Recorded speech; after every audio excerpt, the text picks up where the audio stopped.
Good afternoon. So before we will proceed with our discussion, I would uh, I would ask who's listening to this video to please mute your microphone as well as to turn off your camera.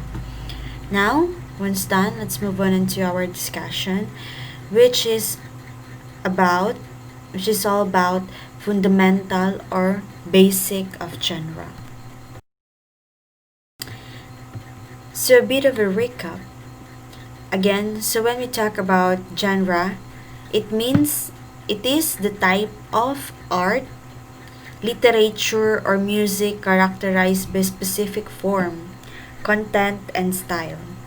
For example, in literature, we have four main genres. So we have poetry, drama, fiction, and nonfiction.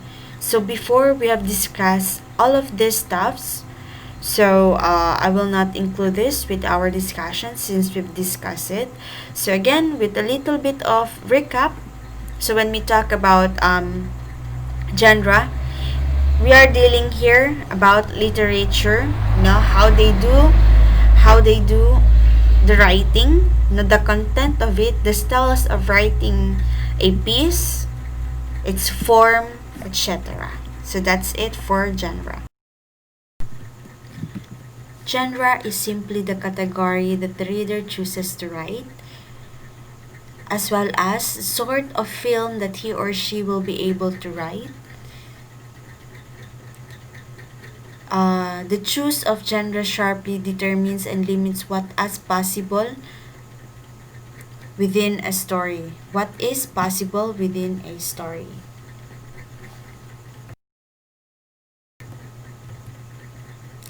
So there will be conventional settings. So in writing a piece, so there is a setting or conventional setting. So in the crime genre, the setting of the murder will have its particular characteristics. So in a setting, let's say for example, murder. So what is this setting all about? What are the characteristics of the setting? So maybe the setting is somewhat like dark, no darker atmosphere. So maybe there is something like a gothic feeling when in terms of setting. Next, we have conventional events. So, by the way, when we talk about conventional, it is the common. So, let's say, for example, we have here conventional settings. It's somewhat like common settings. So, what is the common setting of a murder scenario in a piece or in a film? How about common events in a crime? So, there must be killing, right? Then we have also common roles. So what are the roles? So in crime genre, so in roles, so the common roles we have detective, the one who discovers the clues and the suspects. So we have these three category when in terms of genre. So it is not just in literary piece, but it can be also in a film, right? Then the importance of the antagonist is constant throughout genres, but the nature of antagonist depends on the level of realism associated within particular genres. So when we talk about antagonist, again, this is the one who opposes, in a story or in a piece. So it depends on its nature, depending on the plot or the sequence of event in a story. What will happen to this antagonist? Next, the shape of dramatic action. So maybe in dramatic action we have gangsters, Gangster stories tends to be shaped around the rise and fall of a gangster. So we have crime and police stories are shaped around the act of committing the crime, its investigation, and its successful resolution. So in dramatic, we have the gangster, the police, the crime scene, the crime itself, the committing of crime, the investigation, and as well as the resolution.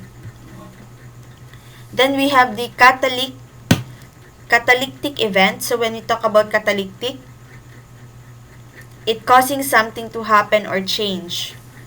Okay, so catalytic event. So let's say for example, unexpected things that is happening, that will be happening in the future. So in a particular piece, so maybe there is a friend's death. So maybe one way or another he is alive today, or no, something good happens in a story. Then in an instant, no, in a blink of an eye, no, there is a change in the plot. Next,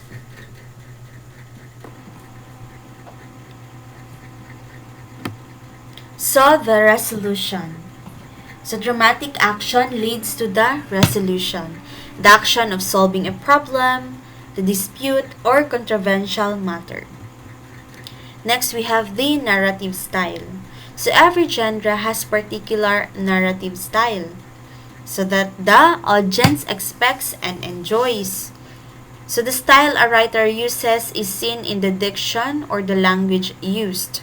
Figurative language is common element in narrative writing. So again, when we talk about narrative, so it is how the story is being told. So that is why, this is how the story is being told or being written. So in writing, no, the author uses figurative language, so on and so forth, that will make the piece interesting for the readers to read or to watch or to hear. Next, narrative shape. An individual's perception of themselves and their community is shaped by narrative. When an individual comes to tell their story and represents their community, they will produce a narrative that celebrates or criticizes their community, or both. Different genres exhibit different shapes. Time is critical in action, adventure, and thriller films. It is far less important in a situation comedy film and war film. So when we talk about narrative shape, it is the reader's or individual's perception, no, about the story, or how the story is sequentially delivered, no, by the author. So it can be in action, movie, thriller, comedy, war, etc. Love story, something like that.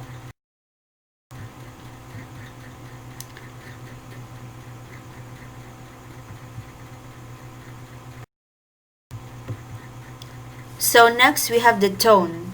So the tone of a literary work expresses the writer's attitude or feelings about the subject matter and audience.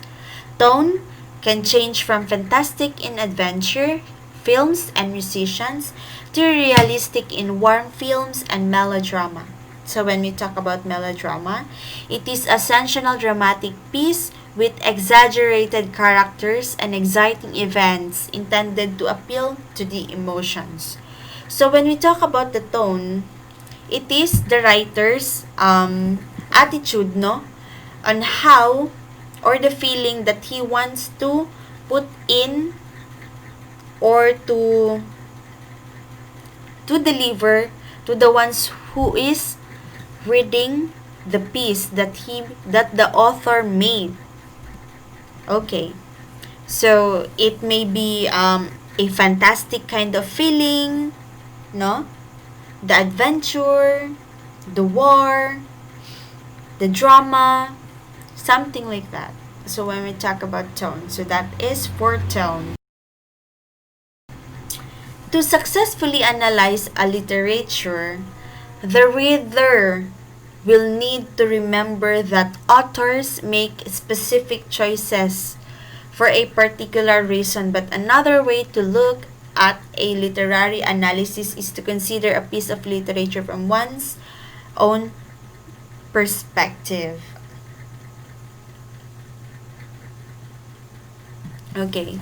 So, in a certain literary piece, so it depends on the author on what kind of story he or she produces. And by the means of the story, no, there is a specific embodiment of the author's reason of giving us that that kind of piece or story or feeling or tone in a specific literary piece. So it is at the end, no, it is our own judgment, no.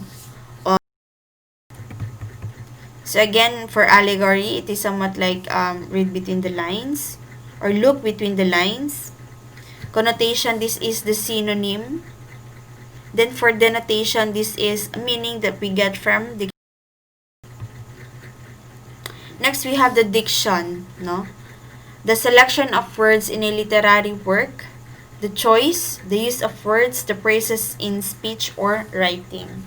So in diction, it is the selection of words, no, that is being inputted in a specific piece. Next, we have the figurative language. So for figurative language, this is the use of words to express meaning beyond the literal meaning of the words themselves.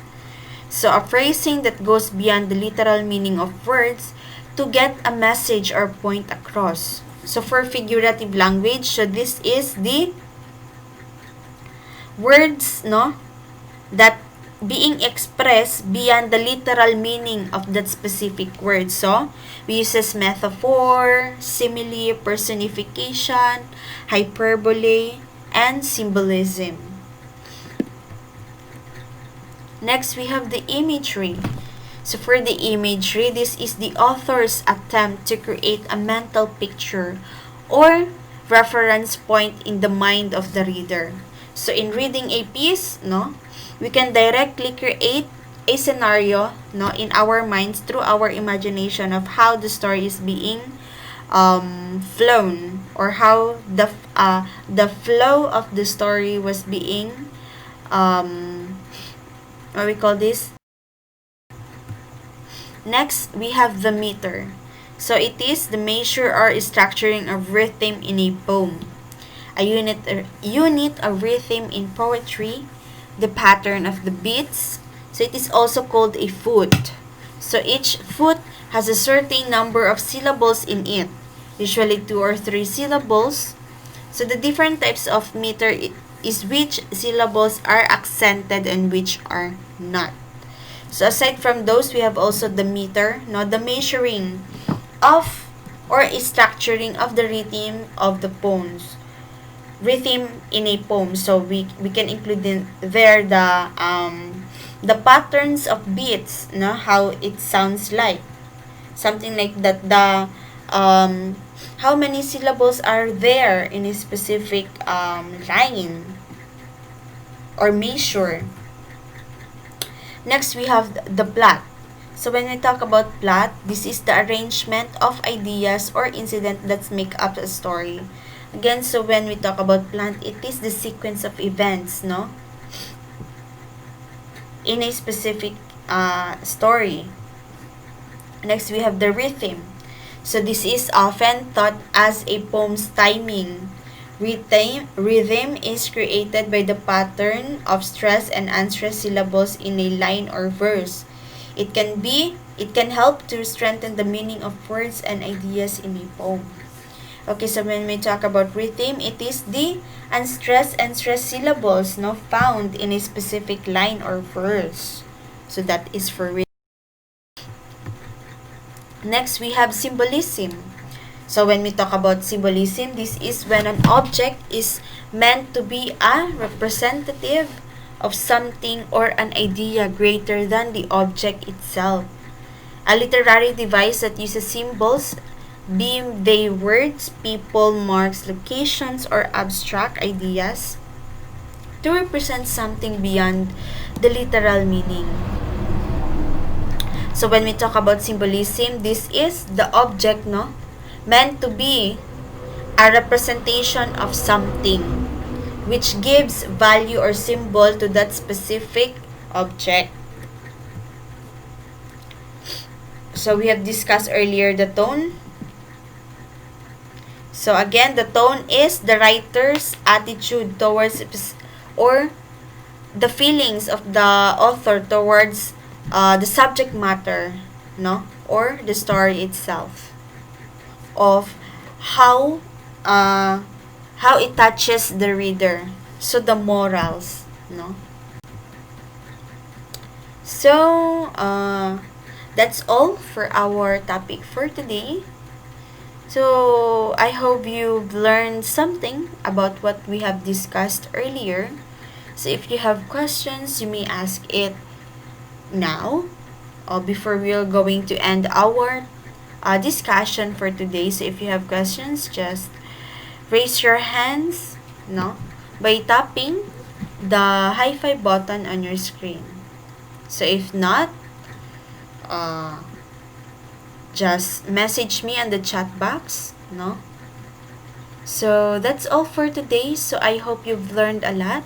Thank you for listening. So goodbye and God bless. So again, this is Teacher I signing off today. Good day.